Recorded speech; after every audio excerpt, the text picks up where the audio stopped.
Good night. Sweet dreams. That's what my dad would say to me. But sometimes I had trouble falling asleep. Then he would tell me stories about his travels. I want this tradition to live on. So now, let me share my stories with you.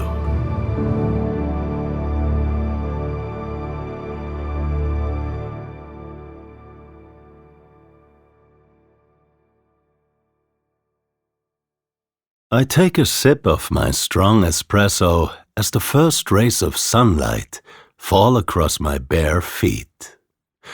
The rosemary bushes, almost small trees, release a warm herbal scent into the air.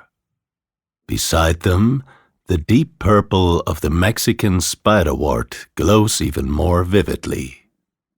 Here in the Italian region of Marche, it's a common neophyte, a plant that has been introduced by humans to a place where it didn't originally belong. I sit on the stone steps in front of my temporary home and feel a bit like a neophyte myself, settled, at ease, in a place I was never meant to be. Over the centuries, the footsteps of the villagers have worn the middle of these steps smooth. One of the shallow dips fits me perfectly, as if it had been waiting for my sleepy morning self. This is my favorite time of day here, the early hours, when the village wakes up. Every morning begins with warm greetings. First comes the wrinkled old neighbor, already up at dawn, spoiling her kittens with milk in the soft morning light. Then the farmers follow, heading out to their fields before the sun grows too relentless. Their calves are strong, shaped by work, shaped by the hills that define life here. If you look closely at the map of Italy, somewhere along the calf of the boot, you'll find this village. Inland from Ancona, about half an hour from Fabriano. Not far from here lie the famous Frasassi caves, one of the largest karst cave systems in Europe. But right now, I'm not drawn to superlatives. I'm drawn to the small, quiet version of Dolce vita, a life without worry. So I chose a village for its name alone, Grotte sotto le noci, grotto beneath the walnut trees. Fewer than 100 people live here, and for a little while I get to pretend I'm one of them. The name had promised caves and walnut trees shading narrow streets, but it hadn't told me how small everything would feel. The winding alleys, the tightly pressed stone houses, the tiny cats, the tiny espresso cups. The house itself takes a moment to grasp. The front door opens directly from these stone steps onto the middle floor, so that inside and outside feel almost like the same space. From here, a narrow staircase winds downward into the lower room where the kitchen sits, cool, dim, anchored by a heavy wooden table. And above the entrance level, a spiral staircase leads up beneath the slanted roof where my bed rests under dark beams, tucked beneath a soft white mosquito net. It is not a house that spreads outward, but one that rises and sinks in small layers. A vertical refuge of stone, shadow, and ancient creaking steps. I have to duck as I enter the house. Inside it's pleasantly cool, almost chilly in the morning. The local architecture works like a medieval air conditioner. Thick stone walls and small windows keep the heat at bay. I'm planning a short hike before the day gets too warm, so I gather provisions from the small treasures I've scattered around the place. Bent slightly forward, I make my way down the narrow winding stairs into the lower level. On the heavy wooden table sits a large clay bowl filled with fresh tomatoes and cucumbers, welcome gifts from my neighbor with the cats. The small, deep red tomatoes give off a rich, almost leafy aroma. From the fridge, I take marinated olives, my mortadella from the butcher in the next village, and my favorite cheese, burrata, the more indulgent cousin of mozzarella. Next to my bed, under the heavy beams of the slanted roof, lies a loaf of white bread. Yesterday it was still warm, and I couldn't resist tearing into its crust late at night. I drink my second espresso standing up, backpack already packed. I savor the thick, creamy foam as I look out over the scenery the village clings to. Behind it, forested hills rise into a jagged formation of limestone, as if carved by a gifted sculptor. Between them stretches a narrow valley.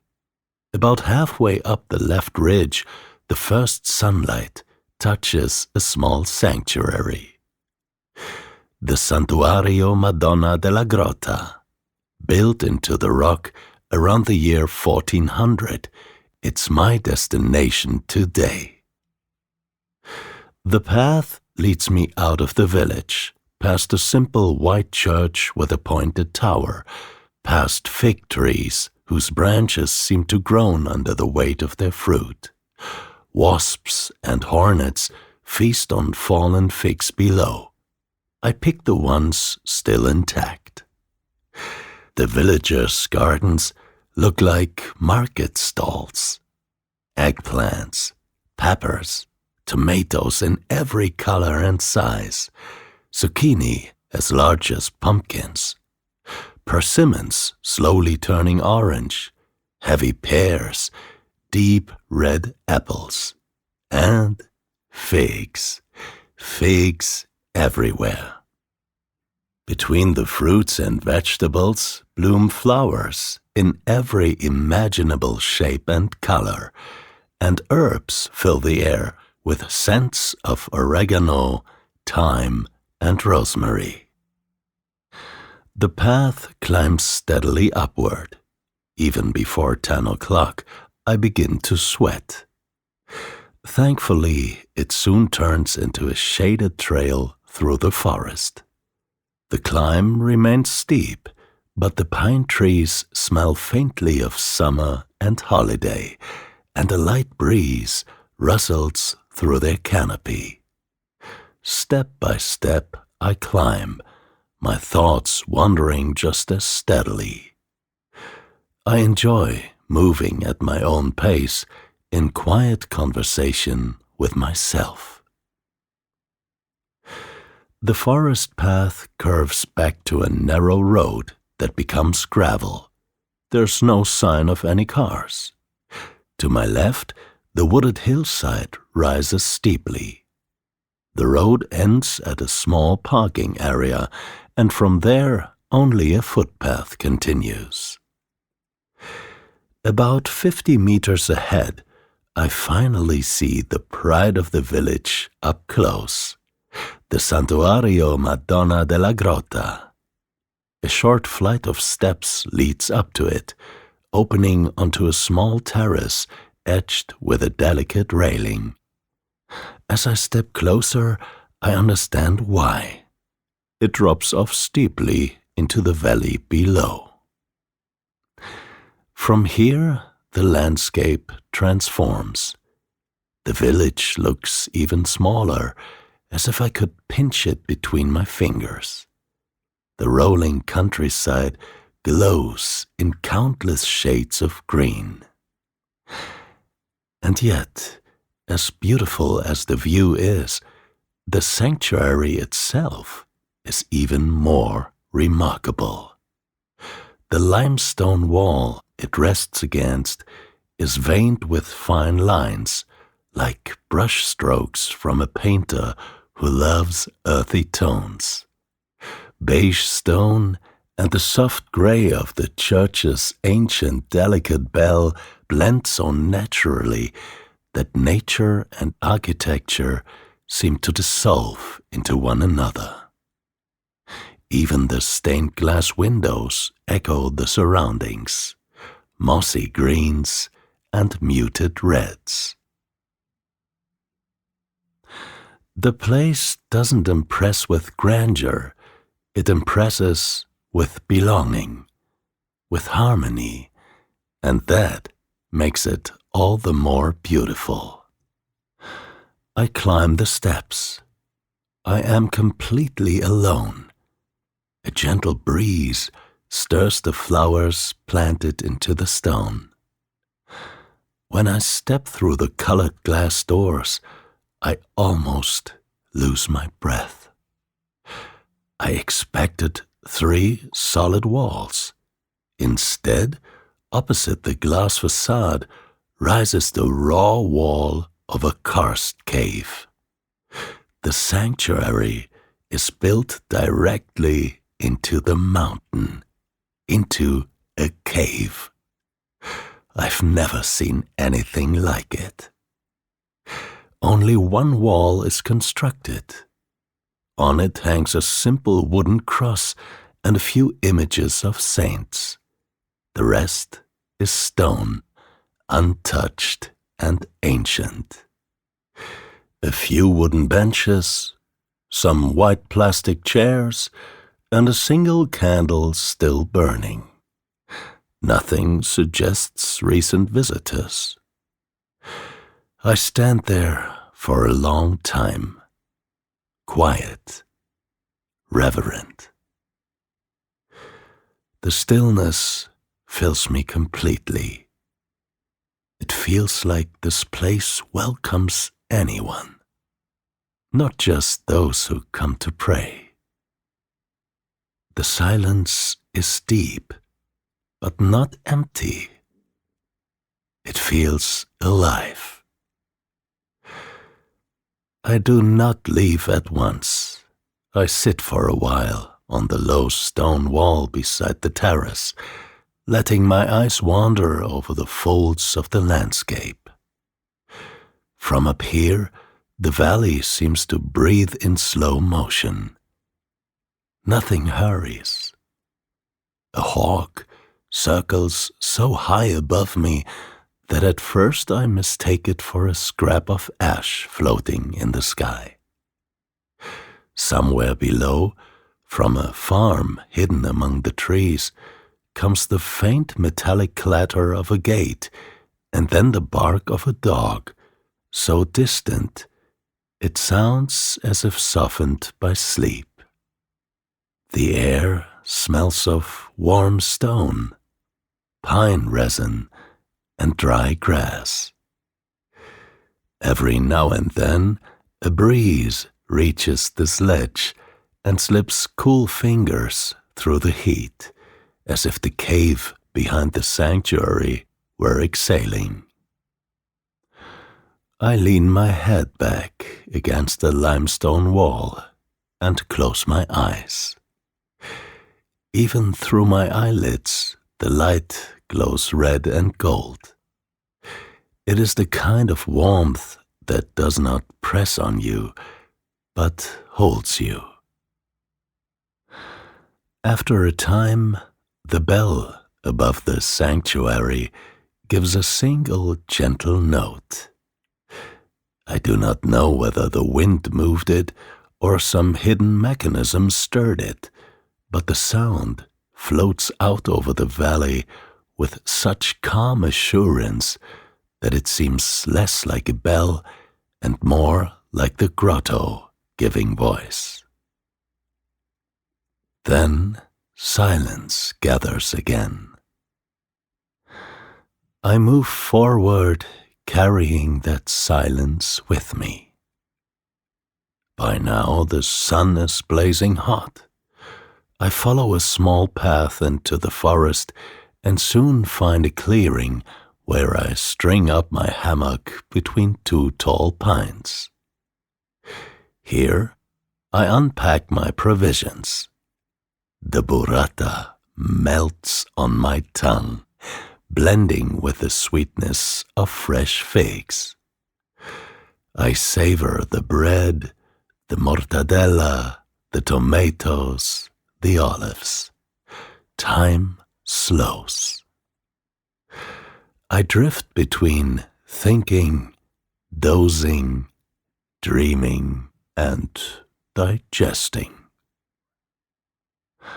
In the afternoon, as the light turns warm and golden, I make my way back, taking a long detour to a neighboring village where I restock on local goods. The walk home rewards me with figs and blackberries along the path, with grazing horses, and the magical glow of the golden hour. When I see my small stone house again, leaning gently against its neighbors, winking at me through its narrow windows, my heart feels soft and full, and at home. In the kitchen, I switch on the little red transistor radio. The cheerful voices of two hosts crackle through the speakers.